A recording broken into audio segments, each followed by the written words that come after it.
Maka pada hari ini kemungkaran dibela, bahkan dari oknum-oknum orang-orang yang mengaku muslim, bahkan tokoh-tokoh Islam. Nah, disinilah tantangan yang kita hadapi Bapak Ibu jamaah sekalian dalam rangka amar ma'ruf nahi munkar. Yang kian hari semakin banyak orang yang diam dan cari aman sehingga tidak ada amar ma'ruf nahi munkar. Sementara mereka berusaha bagaimana caranya supaya kita diam. Memang supaya kita diam. Ya. Maka setiap orang bisa saja nantinya seperti yang terjadi sekarang, nyata-nyata tidak mengatakan wayang itu haram, ya, hanya menjawab pertanyaan maka dilaporkan, ya. Nah, ketika kita bahas tentang riba, maka orang-orang yang berkecimpung di dunia riba mengatakan ini intoleran, harus dilaporkan, ya, melanggar undang-undang ITE. Ketika kita bahas tentang haramnya Homer, nanti para produsen atau para penggunanya akan lapor bahwa ini ya intoleran juga. Wah, ini habis kalau seperti itu dibiarkan. Ya. Justru tema-tema Islam ini dikatakan intoleran, maka undang-undang ITE. Ketika kita bahas tentang haramnya Homer, nanti para produsen atau para penggunanya akan lapor bahwa ini ya intoleran juga. Wah, ini habis kalau seperti itu dibiarkan. Ya. Justru datangnya agama Allah Subhanahu wa taala ini untuk menegakkan kebenaran, memberantas kemungkaran. Ya, untuk mengatur manusia mana di antara perkara-perkara yang dilakukan manusia itu yang baik dan yang buruk. Ya. Maka kalau semua tema-tema Islam ini dikatakan intoleran, maka artinya kita disuruh diam, nganut, dan tidak boleh ada dakwah. Dengan kata lain, tidak boleh ada amar ma'ruf nahi munkar. Maka Bapak Ibu, bukankah Allah telah menyatakan di dalam surat Al-Ankabut surat 29 ayat 2, ahasiban nasu ayyutraku ayyaqulu amanna wa hum la yuftanun.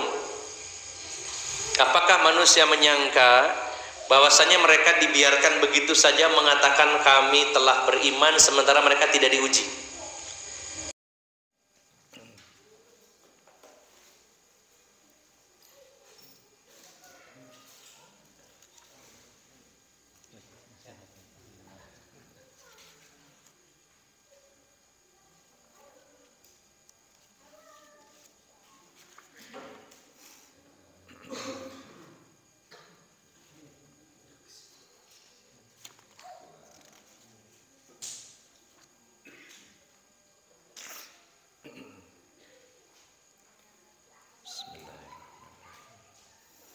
Assalamualaikum warahmatullahi wabarakatuh.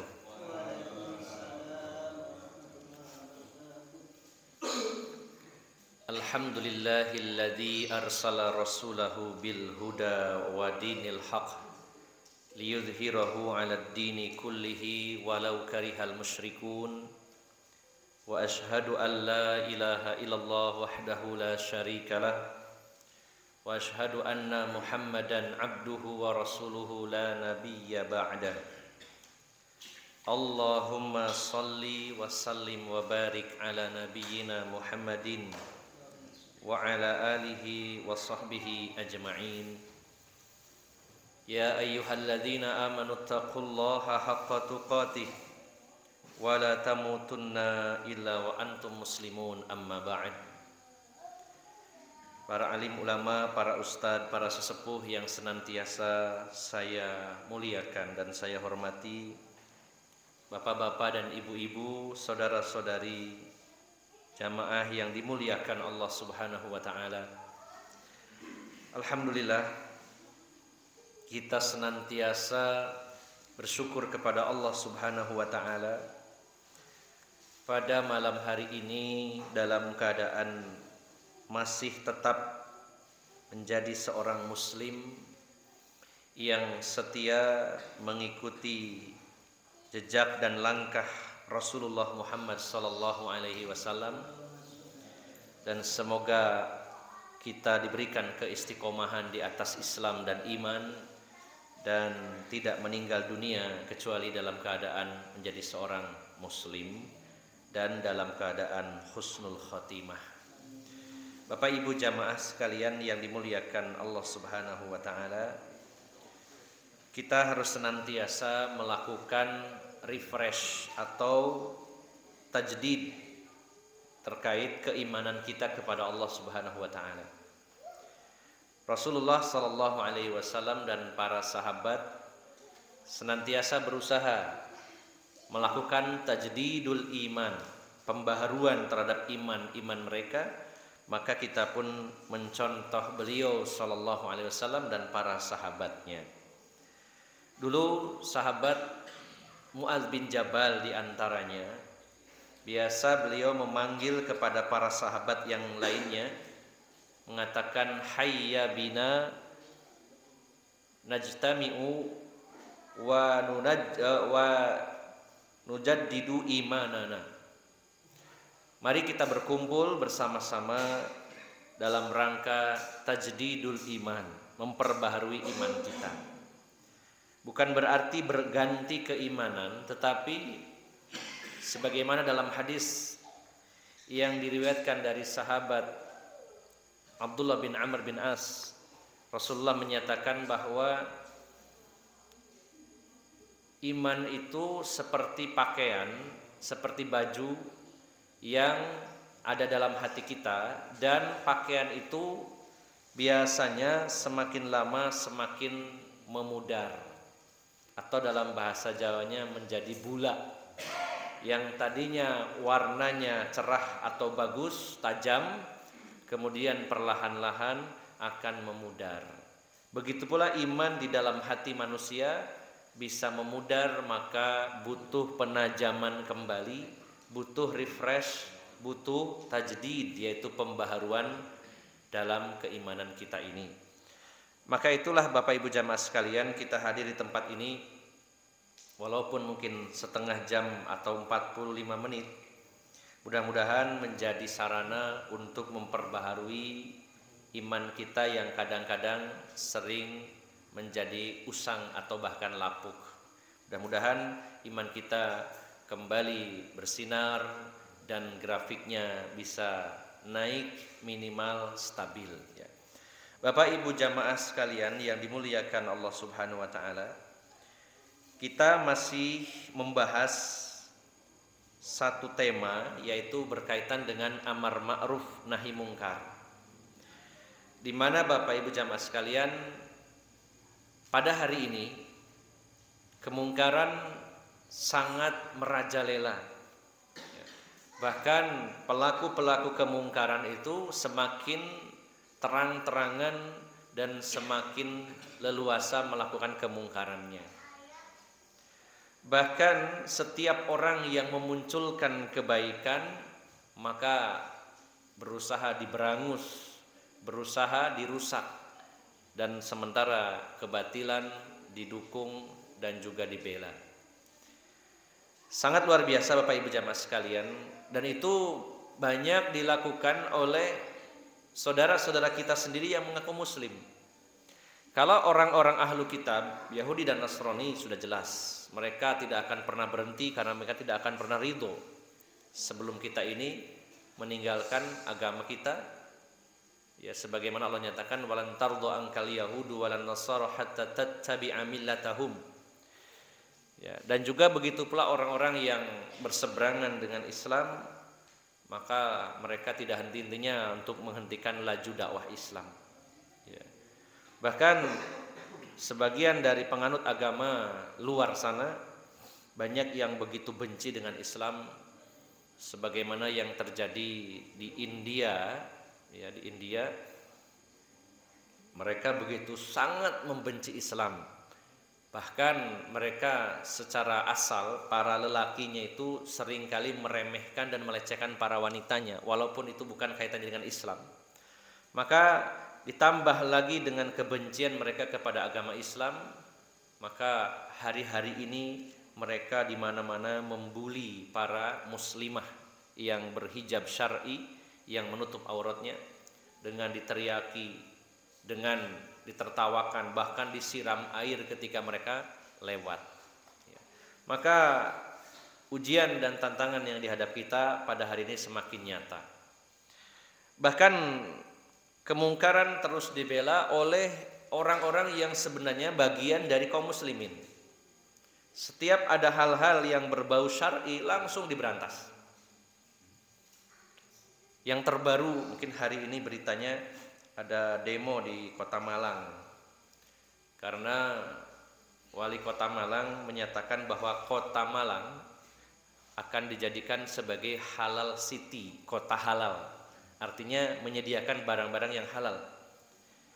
Maka didemo oleh justru orang-orang yang mengaku muslim dengan alasan kalau serba dilabeli halal dan syar'i maka itu intoleran.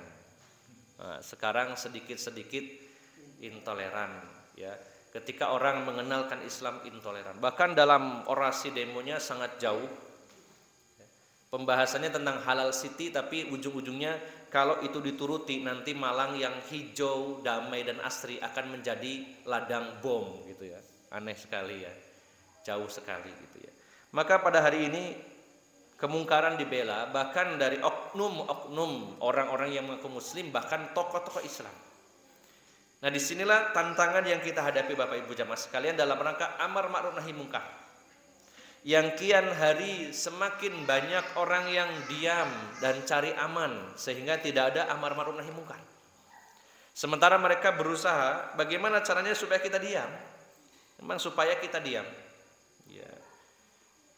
Maka setiap orang bisa saja nantinya seperti yang terjadi sekarang, nyata-nyata tidak mengatakan wayang itu haram ya, hanya menjawab pertanyaan maka dilaporkan ya. Nah, sangat tidak untuk kemungkinan nanti ketika kita bahas tentang riba maka orang-orang yang berkecimpung di dunia riba mengatakan ini intoleran, harus dilaporkan ya, melanggar undang-undang ITE.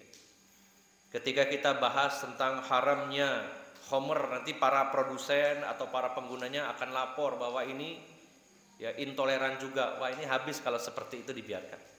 Ya. Justru datangnya agama Allah Subhanahu wa taala ini untuk menegakkan kebenaran, memberantas kemungkaran.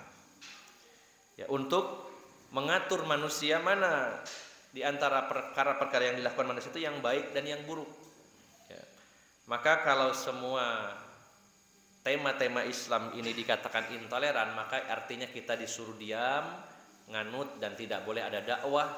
Dengan kata lain tidak boleh ada amar ma'ruf nahi mungkar. Maka Bapak Ibu jamaah sekalian, ini sebuah tantangan bagi kita semuanya. Allah Subhanahu wa taala ingin menguji kita. Ya, apakah benar iman kita atau dusta? Bukankah Allah telah menyatakan di dalam surat Al-Ankabut surat 29 ayat 2, ahasiban nasu ayyutraku ayyaqulu amanna wa hum la yuftanun. Apakah manusia menyangka bahwasanya mereka dibiarkan begitu saja mengatakan kami telah beriman sementara mereka tidak diuji? Seolah-olah Allah mengatakan jangan tenang-tenang kalian yang mengaku beriman, kami akan uji. Benar enggak iman kalian itu? Maka saat ini kita pahami dan kita sikapi bahwa yang terjadi ini adalah ujian dari Allah Subhanahu wa taala. Allah menyatakan di ayat yang ketiga, walaqad fatannal ladzina min qablihim ya fala ya'lamanna Allahu alladzina shadaqu wa la ya'lamannal kadzibin. Allah Maha Adil, orang dulu sebelum kalian juga diuji, kalian jangan tenang-tenang, kalian pun akan diuji. Maka Allah akan memisahkan, menyortir, menyaring mana orang-orang yang benar dalam imannya dan hanya bohong-bohongan. Ini yang pertama, kita pahami, kita sikapi bahwa kita sedang diuji. Yang kedua, kita sikapi bahwa selama kita berjuang sekecil apapun, dengan apapun yang sesuai kemampuan kita, maka yakinlah bahwa makar Allah ini sedang berjalan. Dan Allah adalah pembuat makar yang terbaik. Allah adalah sebaik-baik pembuat makar. Kalau kita tidak diam, berjuang sesuai kapasitasnya, sesuai kemampuan, maka apa yang terjadi ini sedang proses Allah membuat makar dan Allah yang pasti akan menang dalam makarnya ini. Kita harus percaya diri, kita harus yakin, jangan malah tambah terpuruk. Melihat situasi tambah down, tambah loyo, jangan. Kalau lebih bersemangat lagi, sesuai dengan kemampuan kita masing-masing. Maka Bapak Ibu jamaah sekalian, perlu kita bersama-sama membekali diri dalam masalah amar ma'ruf nahi mungkar ini. Karena amar ma'ruf nahi mungkar itu bagian yang sangat vital dalam Islam yang tentunya harus diilmui. Amar ma'ruf nahi mungkar dengan kata lain adalah nasihat, itu adalah bagian terpenting dari agama ini. Karena Rasulullah menyatakan ad-dinun nasihah, agama itu nasihat. Ketika ditanya kulna liman ya Rasulullah, untuk siapa nasihat itu wahai Rasulullah? Beliau menjawab lillahi wali kitabihi wali rasulihi wali a'immatil muslimina wa ammatihim. Nasihat itu untuk Allah dan kitabnya dan rasulnya. Bukan berarti Allah butuh nasihat kita. Karena kata-kata nasoha sinonim dari kata kholaso, memurnikan. Nasihat kepada Allah dan kepada Rasulullah adalah memurnikan ketaatan kita kepadanya. Dan juga memurnikan apa yang ada di dalam Al-Quran dari ajaran Islam ini. Barulah yang keempat dan kelima, nasihat itu wali a'immatil muslimin, bagi para pemimpin muslim, wa amatihim, dan bagi kaum muslimin secara umum. Maka agama adalah nasihat, dan itu diantaranya targetkan kepada para pemimpin dan juga kepada kaum muslimin secara umum. Jangan pilih kasih. Kalau kepada muslim yang tidak sejalan, maka dia beraninya luar biasa. Tetapi kalau kepada a'immah, kepada para pemimpin, para pejabat, diam. Ini yang rupanya di negeri ini masih lemah. Kalau ada saudaranya yang berbuat salah, luar biasa tekanannya. Itu memang betul ya, karena memang salah harus diluruskan. Tapi begitu berhadapan dengan penguasa, kalau ada kesalahan tidak berani mengoreksi, walaupun ada cara yang terbaik harusnya. Ya. Maka Bapak Ibu jamaah sekalian, amar ma'ruf nahi mungkar atau nasihat ini bagian yang sangat vital dalam Islam, sehingga kita butuh membekali diri dengan mengilmuinya. Pada pertemuan yang lalu kita sudah membahas tentang keutamaan amar ma'ruf nahi mungkar sampai 2 sesi. Kemudian pada pertemuan terakhir kita membahas tentang apa yang harus dimiliki oleh seorang dai, yaitu 3 perkara, yaitu ilmu, al-ilmu, kemudian yang kedua al-hilmu dan al-lutfu, lemah lembut, dan juga al-hikmah was sabr, itu hikmah dan sabar. Ilmu sebelum dakwah, lemah lembut saat prosesnya, dan sabar setelah berdakwah, karena akan ada resiko dan konsekuensi. Ya. Maka pada malam hari ini, untuk lebih mendetailkan pada poin atau tema pada pertemuan sebelumnya, para ulama mengklasifikasi atau menjadikan dalam dakwah itu amar ma'ruf nahi mungkar itu ada rukun-rukunnya. Sebenarnya rukun itu kalau kita cari di dalam Al-Qur'an ataupun dalam hadis tidak akan kita temukan secara urut. Oh, rukun sholat ini niat, takbir, tidak ada. Itu adalah klasifikasi dari para ulama yang berusaha melakukan istinbat, pengambilan dalil-dalil kemudian dikumpulkan, kemudian dibuatlah klasifikasi. Misalkan para ulama mengatakan rukun syahadat ada 2, yaitu an-nafyu wal isbat. Nafyu penolakan dan isbat penetapan. Kalimat la ilaha, tidak ada sesembahan yang hak, ini adalah penolakan terhadap semua sesembahan.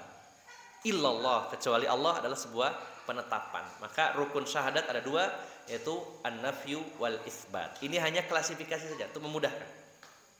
Contoh lainnya, rukun puasa yaitu ada 2. Yang pertama niat, yang kedua meninggalkan apa-apa yang membatalkan puasa sejak matahari sejak fajar terbit sampai tenggelamnya matahari.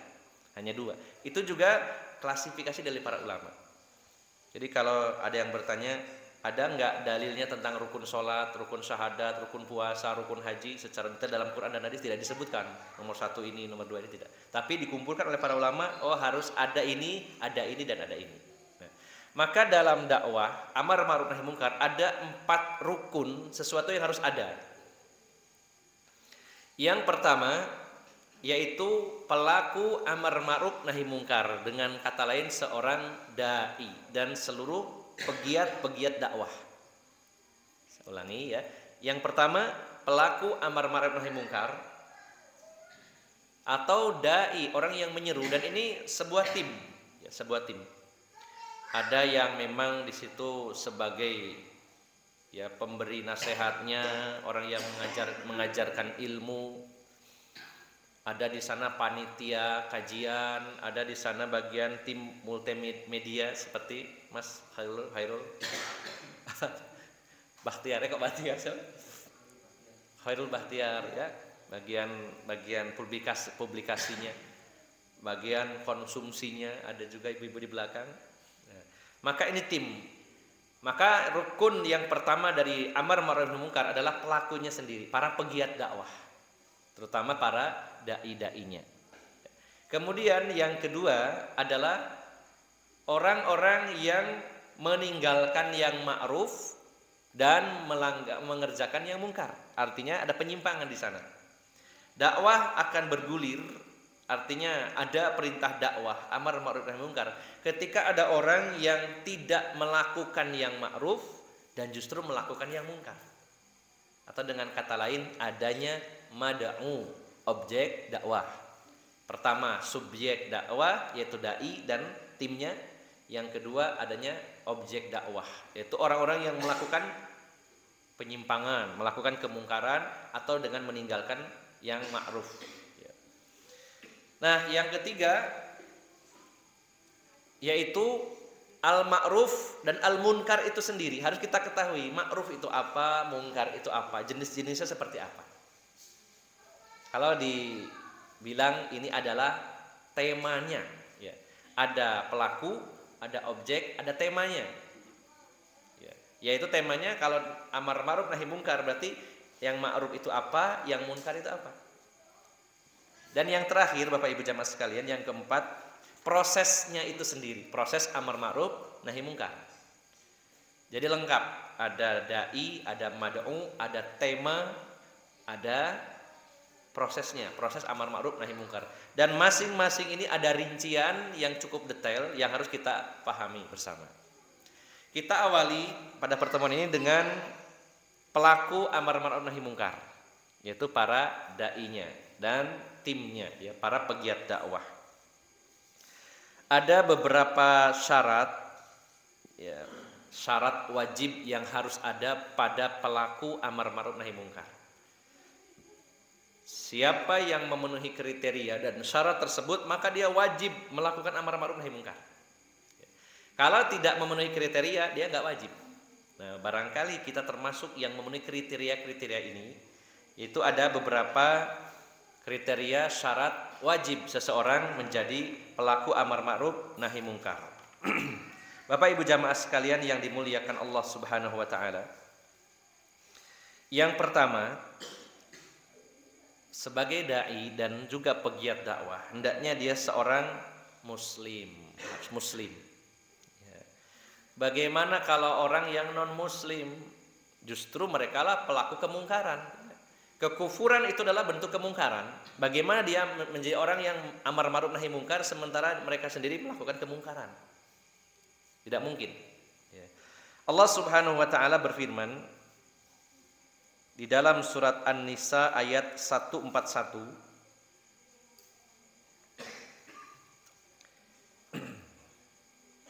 Jadi Bapak Ibu jamaah perlu dijelaskan bahwa sebenarnya amar ma'ruf nahi munkar itu adalah wilayah kekuasaan atau otoritas dalam syariat Islam, bagian dari syariat Islam. Maka bagaimana yang pelakunya kalau itu non muslim? Maka disyaratkan yang melakukan amar ma'ruf nahi munkar adalah harus muslim. Wah, ini kan ada orang yang non muslim mencegah kemungkaran dan mengajak kepada yang makmur, dia sendiri berada dalam kemungkaran, ya, karena kekufuran adalah bentuk kemungkaran, bahkan kemungkaran yang paling mungkar, kezaliman yang paling zalim adalah kekufuran dan kesyirikan. Maka Allah berfirman di dalam surat An-Nisa ayat 141, walan yaj'alallahu lil kafirina 'alal mu'minina sabila. Allah tidak akan memberi jalan kepada orang-orang kafir untuk mengalahkan orang-orang beriman. Ini hak otoritas wilayah syariat Islam, maka yang diberi beban kewajiban untuk dakwah dan segala aspeknya di dalam dakwah, mereka adalah orang-orang muslim. Jadi harus Islam. Dan kita semuanya muslim di sini ya. Berarti kriteria pertama sudah masuk. Ya. Kemudian yang kedua yaitu harus mukallaf. Mukallaf itu orang yang terkena beban syariat. Biasanya kalau mukallaf itu selalu ada 3 hal dalamnya, yaitu dia muslim, baligh, dan berakal. Muslim tadi sudah kriteria pertama, tambahin lagi mukallaf di sini yaitu selain muslim dia harus berakal sehat dan juga sudah baligh.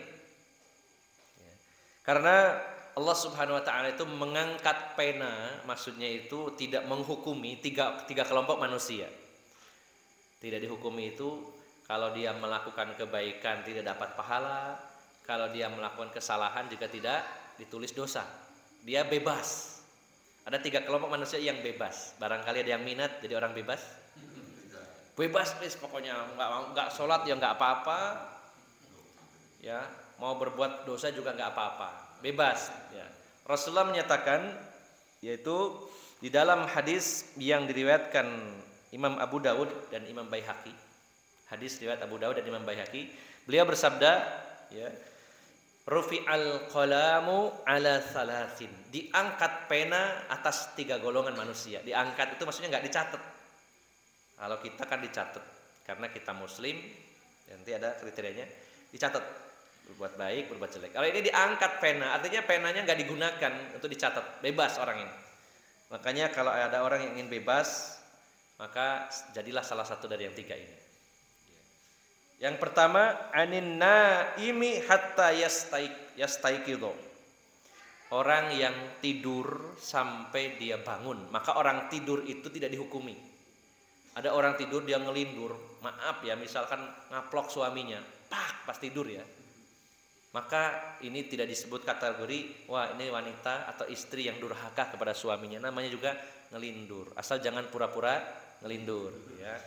Jadi benar-benar tertidur. Ya, orang tidur bisa saja dia melakukan sesuatu ya, walaupun terbatas. Ya. Contohnya orang tadi yang ngelindur nggak sadar dia. Ya. Atau dia molak-mali terus juga berbuat salah, maka itu dimaafkan, tidak dicatat oleh Allah Subhanahu Wa Taala. Ya. Kemudian wa anis sobi hatta yahtalima, anak kecil bayi sampai dia ihtilam, yaitu balik. Sebelum balik, baik laki-laki maupun perempuan, tidak dicatat pahala dan dosanya ya. Maka ini bebas. Nah, yang ketiga, ini tidak tidur, juga bukan anak kecil, sudah balik, tapi wa anil majnuni hatta ya'tilu, orang gila sampai dia sembuh. Maka orang gila itu bebas sebebas-bebasnya. Mau berbuat apa, malaikat nggak akan nyatet ya. Orang gila sholat, walaupun rajin ke masjid tapi dia gila, nggak akan dicatat pahala baginya. Orang gila berbuat dosa, nggak akan ditulis dosa.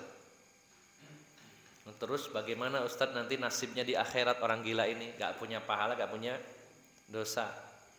Maka yang pertama, bisa jadi orang gila itu kan tidak seumur hidup. Bisa jadi ini pertama. Maka orang yang gila tidak seumur hidup, maka yang dicatat pasti pas dia sembuh. Misalkan baliknya umur 15, meninggal usia 65. Kemudian gilanya 15 tahun terakhir, dari mulai usia 40 sampai 65 itu gila. Maka yang 15 sampai 40-nya yang dicatat oleh Allah Subhanahu wa taala. Atau mungkin ada yang kadarkum, kadang-kadang sadar, kadang-kadang kumat gitu ya. Maka saat sadar dicatat, kalau kumat lagi bebas lagi begitu. Tapi ada nggak kira-kira orang yang maaf gila seumur hidup itu? Bisa jadi mulai kecil sampai meninggalnya, ada nggak? Kalaupun ada, bagaimana nasibnya nanti? Apa masuk surga, apa masuk neraka? Ya, wallahu alam, itu bisa dikiaskan dengan anak-anak kecil yang meninggal dunia. Dia kan belum dapat pahala dan juga belum dapat dosa.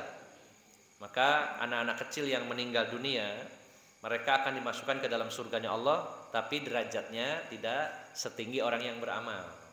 Ya. Ada sebagian riwayat menyatakan bahwa anak-anak kecil akan jadi pelayan-pelayan di surga. Kalau namanya pelayan, kalau di surga ya tetap enak ya Pak. Dengan bekerja jadi pelayan tapi di kapal pesiar yang super mewah, itu fasilitasnya luar biasa. Gajinya besar, makannya enak, tempat tidurnya juga nyaman. Kapal pesiar yang super mewah.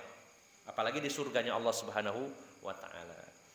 Maka kembali ke tema bahwa dakwah ini dibebankan, diwajibkan pada orang yang memenuhi kriteria. Yang pertama dia muslim, kemudian mukallaf, yaitu berakal sehat, termasuk tadi sadar ya, tidak tidur dan tidak gila atau pingsan dan sejenisnya.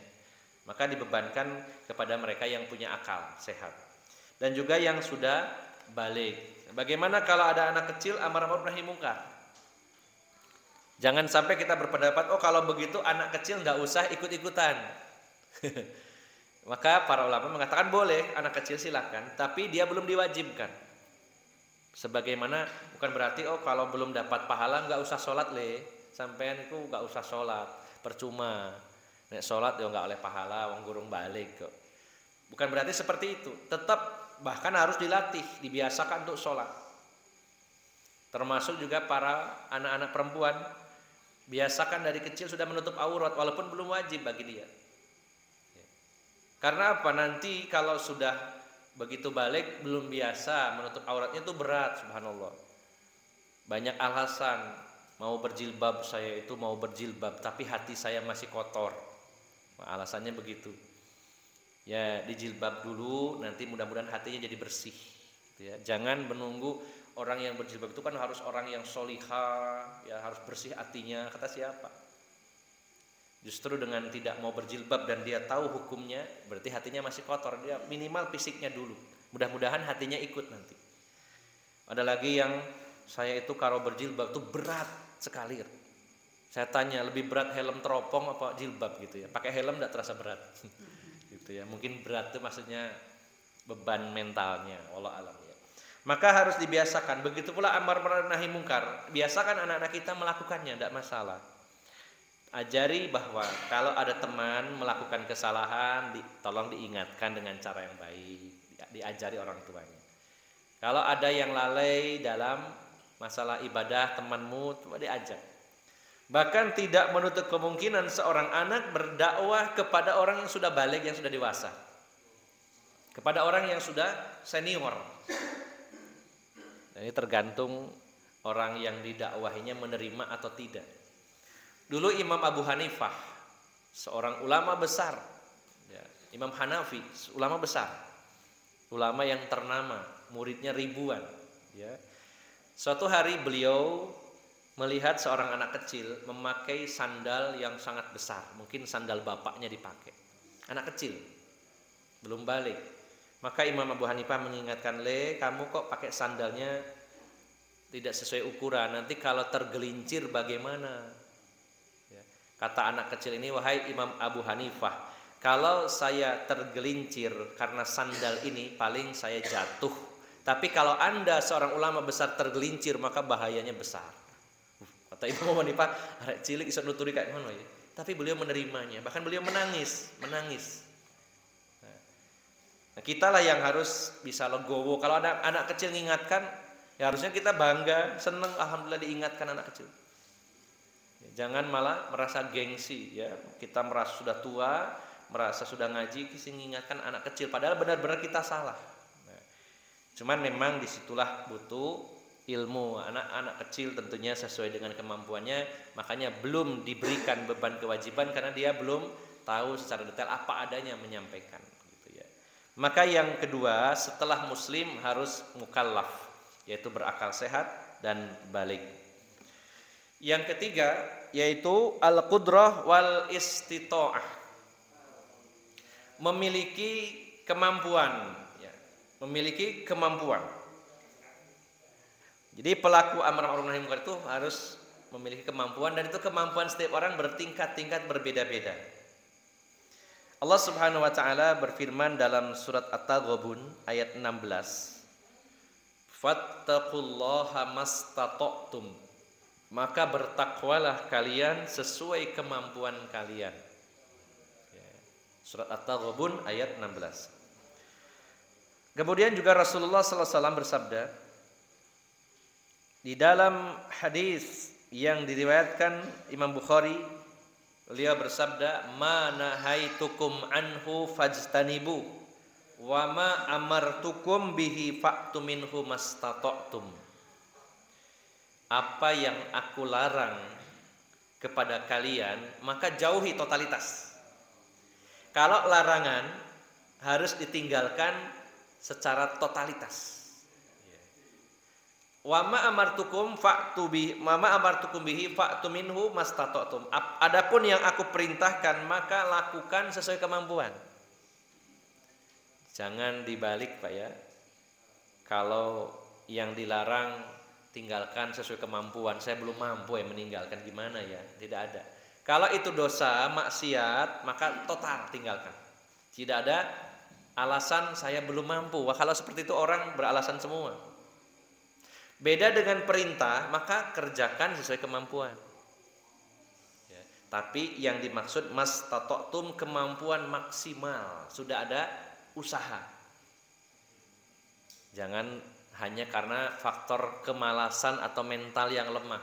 Saya nggak sholat soalnya saya nggak mampu. Loh, kenapa nggak mampu? Ya malas mawon. Nah, itu bukan nggak mampu ya, tapi mentalnya. Ya. Tapi tidak mampu di sini, misalkan saya tidak bisa sholat berdiri, maka duduk sesuai kemampuan. Kalau tidak bisa duduk, maka telentang atau miring atau menghadap ke kiblat sambil telentang. Ya.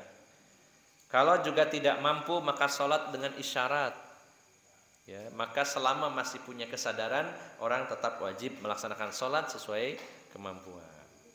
Bayar zakat kalau ada kemampuan, sudah mencapai nisab, batas minimal, dan sudah haul, sudah 1 tahun dimiliki, maka dia punya kemampuan untuk zakat. Haji juga begitu, puasa juga begitu. Maka begitu pula dakwah. Dakwah ini adalah kebaikan, dakwah ini adalah ibadah, maka lakukan sesuai kemampuan. Jangan melewati batas kemampuan kita masing-masing, karena Allah menyatakan la yukallifullahu nafsan illa wus'aha. Surat Al-Baqarah ayat terakhir, ayat 286 ya. Maka Bapak Ibu jamaah sekalian yang dimuliakan Allah Subhanahu wa taala, Allah tidak akan membebani seseorang di luar kemampuannya dalam masalah ketaatan, dalam masalah ibadah, dan amar ma'ruf nahi mungkar bagian dari ibadah, bagian dari ketaatan kepada Allah Subhanahu wa taala. Maka setiap orang pasti bertingkat, Pak, kemampuannya tidak sama. Disinilah letak penerapan aplikasi hadis. Rasulullah menyatakan, man ra'a minkum munkaran falyughayyir biyadihi, fa illam yastati fa bilisani, fa illam yastati fa biqalbihi, wa dzalika adhaful iman. Ya, hadis riwayat Muslim dan Abu Dawud. Siapa yang melihat kemungkaran, dia tahu kemungkaran, maka hendaknya dia rubah dengan tangannya, dengan kekuatannya, dengan kewenangannya, dengan jabatannya. Pasti terukur, oh ini saya sebagai lurah, di kampung saya ada kemaksiatan, harus saya berantas, saya punya kemampuan, saya bekerja sama dengan para ustadz, para kiai di desa ini. Menurut perhitungannya saya punya wewenang, kalau ini ditekan dia akan berhenti dari kemungkarannya, maka dia wajib punya kemampuan dalam merubah kemungkaran dengan kekuatannya.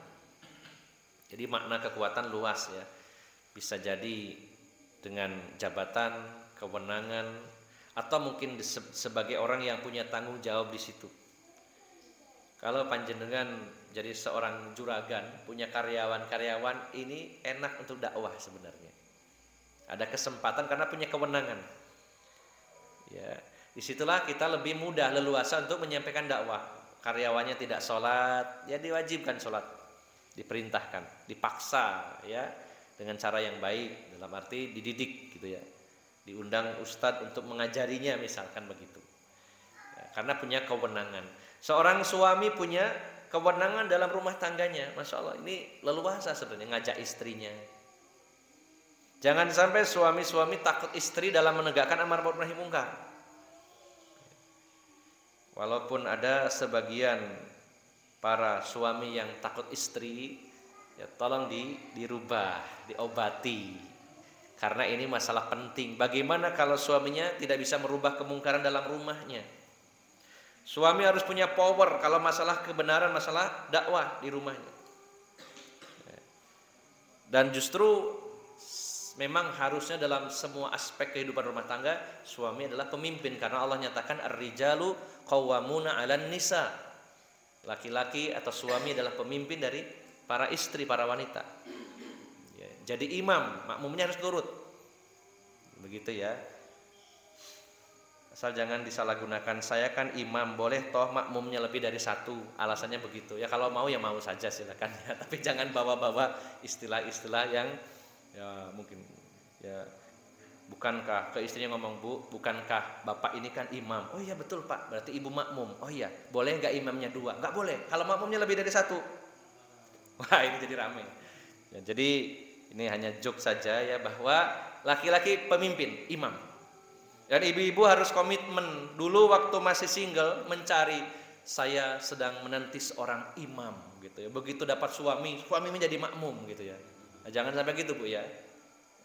Bagaimanapun suaminya, mau ibu itu S2, suaminya S1, tetap suami sebagai pemimpin. Ibu gajiannya 20 juta, suaminya gajiannya UMR, itu tetap suami punya kewenangan. Ya. Apalagi dalam urusan amar ma'ruf nahi mungkar dalam rumah tangga. Nah disinilah punya kewenangan merubah dengan kewenangan, dengan kedudukan. Tapi kalau faktanya di lapangan ternyata saya tidak punya kekuatan, ya, maka dakwahlah dengan lisan, mampunya dengan lisan, dengan tulisan. Ya.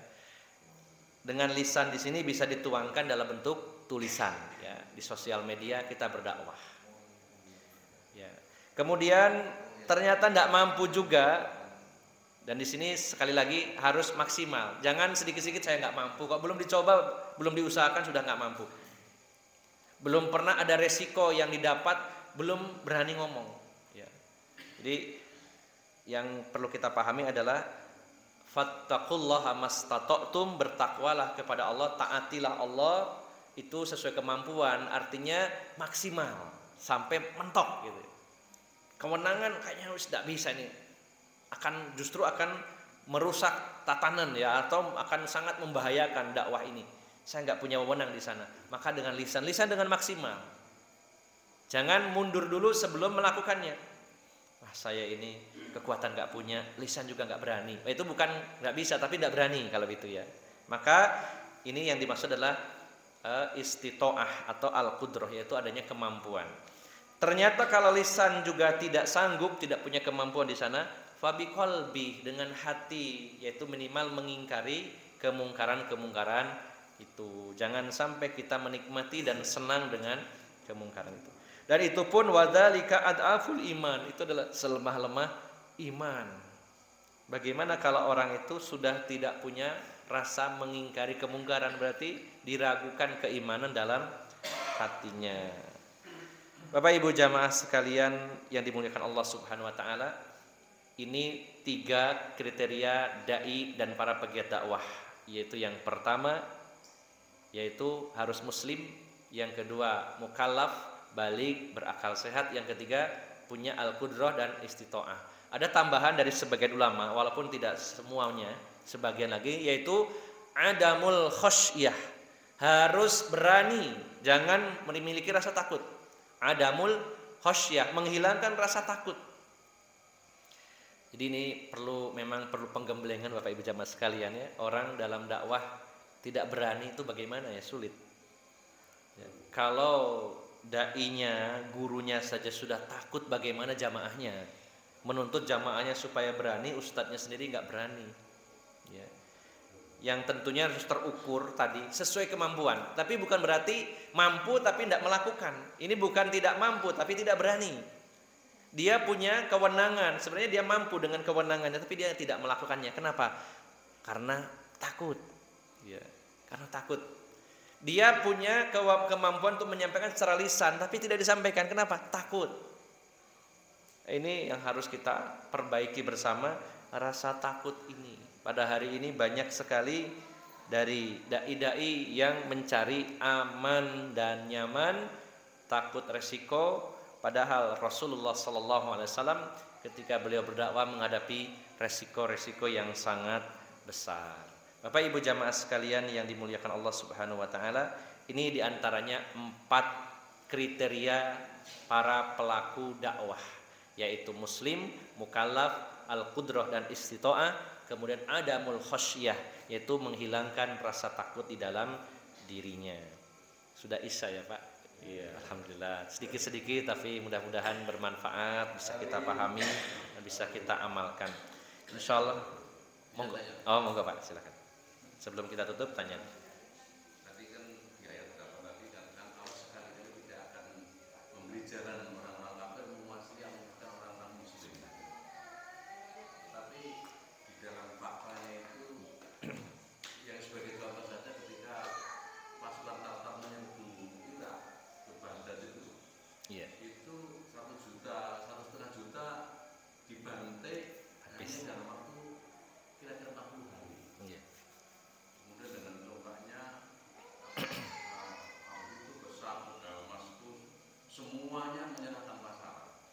Kemudian dengan sombongnya di budakan itu kan sekarang musuh tidak akan pernah bangkit lagi.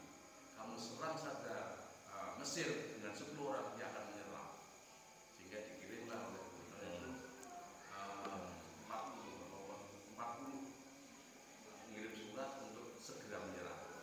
Semua menterinya menyarankan untuk menyerah, tapi ada satu ulama yang mengatakan jangan menyerah, tapi kita nanti juga akan dibantai. Lawan sebagai jawaban perang Ustadi, perang Salafati yang 40 dibunuh semua, kecuali satu untuk melaporkan.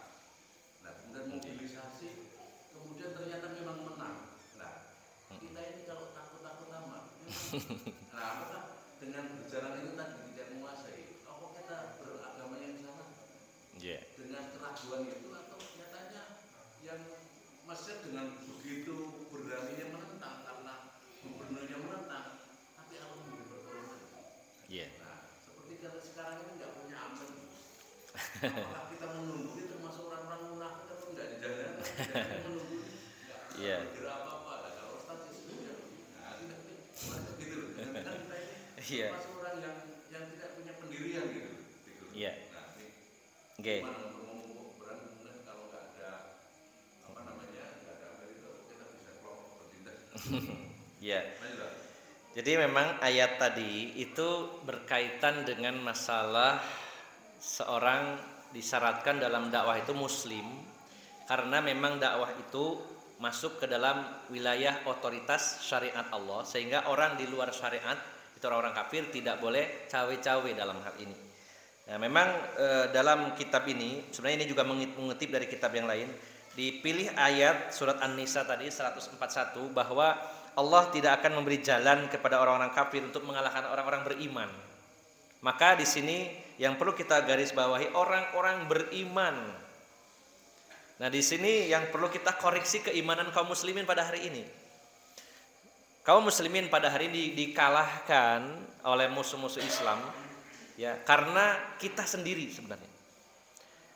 Jadi dalam perjuangan ini kita jangan terlalu gumunan, istilahnya kaget, wah musuh ini banyak sekali, kuat sekali. Lihat internal kita. Allah mempersyaratkan orang-orang beriman. Nah, sekarang banyak orang yang imannya nggak bener, ya mungkin ada yang tapi sedikit, ya. Maka kekalahan kaum muslimin itu bukan karena mereka kuat, tapi karena kita lemah. Kalau namanya penentangan itu sejak dakwah pertama Rasulullah sudah ada, dan kekuatannya besar. Orang-orang yang Masya Allah sampai orang-orang musyrikin Mekah itu membuat satu balai pertemuan yang dinamakan Darun Nadwah. Itu siang malam selalu ramai, ya. Tokoh-tokoh mereka berkumpul, isinya apa? Bermusyawarah gimana caranya supaya dakwahnya Rasulullah itu berhenti. Dengan berbagai cara, Pak. Sampai dengan cara yang halus ditawari Rasulullah harta, kedudukan, wanita, gagal. dikirim para pujangga yang pintar ngomong, gagal. Ya. Kemudian orang-orang lemahnya disiksa, para budak yang beriman disiksa, tetap gagal. Akhirnya hijrah ke Habasyah. Kemudian diboikot 3 tahun, diputus seluruh interaksi hubungan, diputus, tetap gagal. Sampai akhirnya mereka merencanakan pembunuhan kepada Rasulullah SAW oleh semua suku yang ada di Mekah. Namun juga gagal, tidak bisa hasil membunuh. Sampai akhirnya Rasulullah hijrah, tetap diserang. Bahkan di dalam juga ada orang Yahudi, ada orang munafik. Dari luar ada orang-orang musyrikin menekan Islam, gagal. Bahkan pada puncaknya ketika mereka mengumpulkan pasukan Ahzab 10.000 mengepung Madinah, ingin menghabisi Rasulullah dan para sahabat, gagal juga.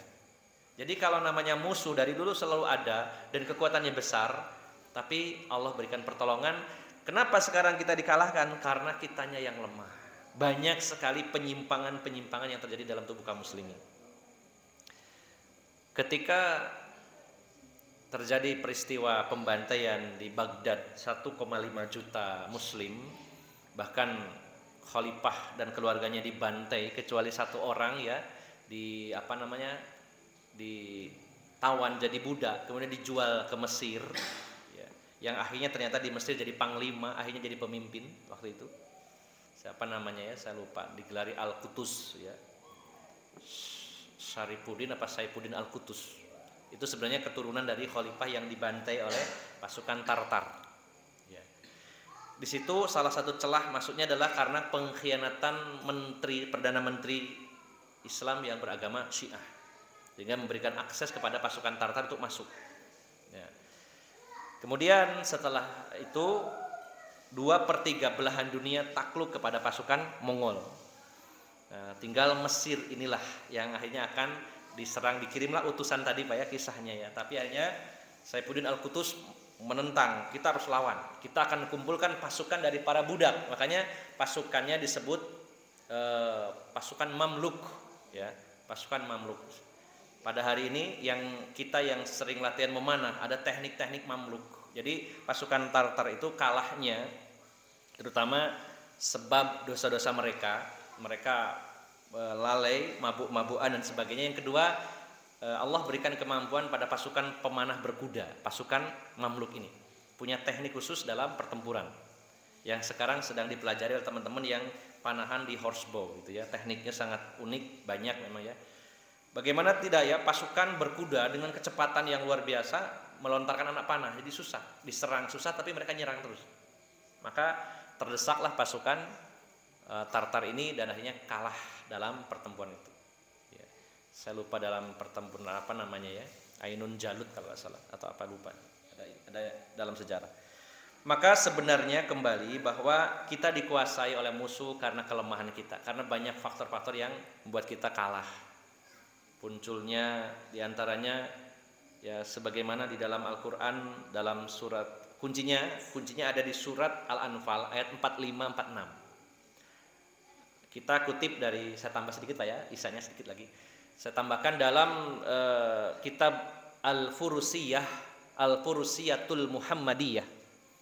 Furusiyah itu olahraga ketangkasan Rasulullah SAW. Kitab yang ditulis oleh Imam Ibnul Qayyim Al-Jauziyah rahimahullah. Ya, saya kutip di penutupnya kitab. Beliau mengatakan bahwa kemenangan itu akan diraih oleh kaum muslimin kalau muslimin memenuhi 5 kriteria.